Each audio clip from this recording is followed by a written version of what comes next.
BRS ఎమ్మెల్యేలకు ఆయనే స్వయంగా కండువా కప్తాడు. వాళ్ళ ఇళ్లకు పోయి బతిమలాడి కాళ్ళు మొక్కి సామదాన భేద దండోపాయాలు ప్రయోగించి ఒక్కొక్కరిని ఒక్కో రకంగా ప్రలోభ పెట్టి ఆయననే కండువాలు కప్తాడు.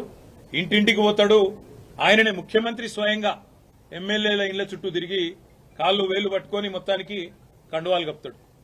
అవన్నీ మళ్ళా వాళ్ళ సోషల్ మీడియాలో, వాళ్ళ పేపర్లలో, వాళ్ళ ప్రసార మాధ్యమాలల్లో, వాళ్లకు డబ్బా కొట్టే బాకా ఛానళ్లల్లో అవే ప్రముఖంగా వాళ్లే రాసుకుంటారు. 10 మంది వేయినరు, అసలు ఎవరు మిగిలారు మీకు అని వాళ్లే డైలాగులు కొడతారు. మేము గేట్లెత్తితే ఇది, గేట్లెత్తితే అది అని వాళ్లే ఉపన్యాసాలు ముఖ్యమంత్రితో సహా ఆయన ప్రభుత్వంలోని మంత్రులు, కాంగ్రెస్ నాయకులు తెల్లారు లేస్తే పుంకాను పుంకాలుగా ప్రకటనలు. 10 మంది ఎమ్మెల్యేలు వినరు, కొంతమంది వస్తారు, కాంగ్రెస్ వాళ్ళే వాళ్ళ సోషల్ మీడియానే వాళ్ళ ముఖ్యమంత్రితో సహా అందరూ మాట్లాడారు.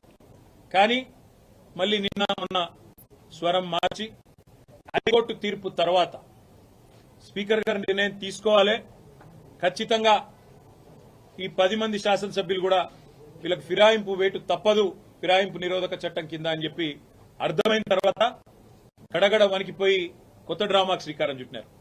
ఏం జరిగింది అసలు రాష్ట్రంలో?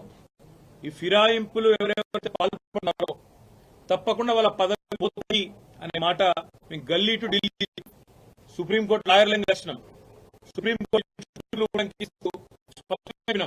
స్పీకర్ గారు మీరు తప్పు చేస్తున్నారు, మీ దగ్గరికి ఒక ఫిర్యాదు వచ్చిన తర్వాత, డిస్క్వాలిఫికేషన్ పిటిషన్ వచ్చిన తర్వాత మీరు వెంటనే చర్య తీసుకోవాలా, ఎందుకంటే 3 నెలల లోపల నిర్ణయం తీసుకోవాలని చెప్పి సుప్రీంకోర్టు తీర్పు ఉన్నది, నిర్ణయం తీసుకోండి అని చెప్పి మేము అడిగినాం.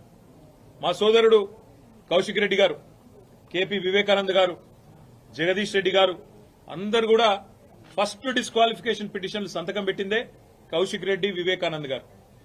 ఇద్దరు కలిసి ఆనాడు మొదలు పార్టీ ఫిరాయించిన దానం నాగేందర్, కడియం శ్రీహరి, తెల్లం వెంకట్రావు ఈ ముగ్గురు మీద డిస్క్వాలిఫికేషన్ పిటిషన్ ఇచ్చిందే కౌశిక్ రెడ్డి. ఏం తప్పు మాట్లాడింది కౌశిక్ రెడ్డి? ఏమన్నాడు? ఎవరెవరైతే పార్టీ ఫిరాయించినరో వాళ్ళ మీద చర్య తీసుకోండి అని స్పీకర్ గారిని అడిగినాం. స్పీకర్ గారు చర్య తీసుకోకపోతే హైకోర్టుకు పోయినాం.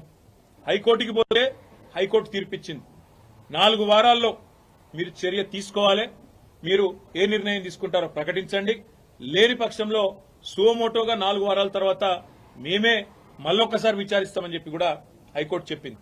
నేను హైకోర్టుకి, గౌరవ న్యాయమూర్తి గారికి కూడా హృదయపూర్వకంగా నేను ధన్యవాదాలు తెలియజేస్తా ఉన్నా బీఆర్ఎస్ పార్టీ పరంగా. ఎందుకంటే మీరిచ్చిన తీర్పు వల్ల ప్రజాస్వామ్యాన్ని గౌరవించినట్టయింది, మీరిచ్చిన తీర్పు వల్ల సుప్రీంకోర్టు తీర్పును గౌరవించినట్టయింది. అదే క్రమంలో ఎప్పుడైతే ఈ ముగ్గురు మీద తీర్పు వచ్చిందో ఆ రోజు కౌశిక్ రెడ్డి గారు మాట్లాడినారు. ఏమన్నారు కౌశిక్ రెడ్డి గారు?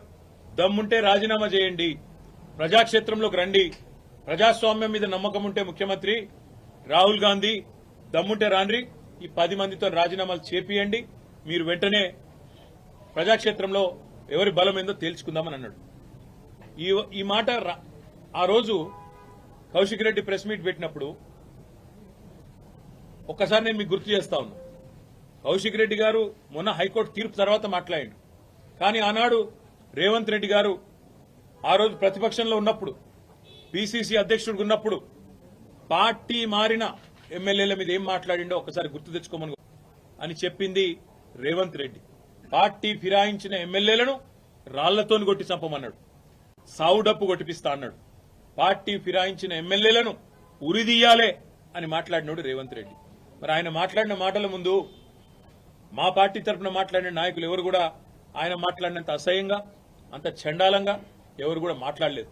సరే, పార్టీ మారినరా లేదా అనే చర్చ ఒకవైపు జరుగుతూనే ఉంటే, ఇంకోవైపు చాలా దారుణంగా స్పీకర్ కార్యాలయం నుంచి ఏ రోజైతే హైకోర్టు తీర్పు వచ్చిందో పార్టీ ఫిరాయింపుల మీద, అదే రోజు సభా సాంప్రదాయాలన్నింటినీ తుంగలో దొక్కుతూ పార్టీ మారినా అని బాహాటంగా ప్రకటించిన శేర్లింగంపల్లి ఎమ్మెల్యే ఆరికపూడి గాంధీని పీఏసీ చైర్మన్ గా నియమిస్తూ మరి ఒక తీర్పు కాదు, ఒక ఆర్డర్ స్పీకర్ కార్యాలయం నుంచి, అసెంబ్లీ సెక్రటరియట్ నుంచి వచ్చింది.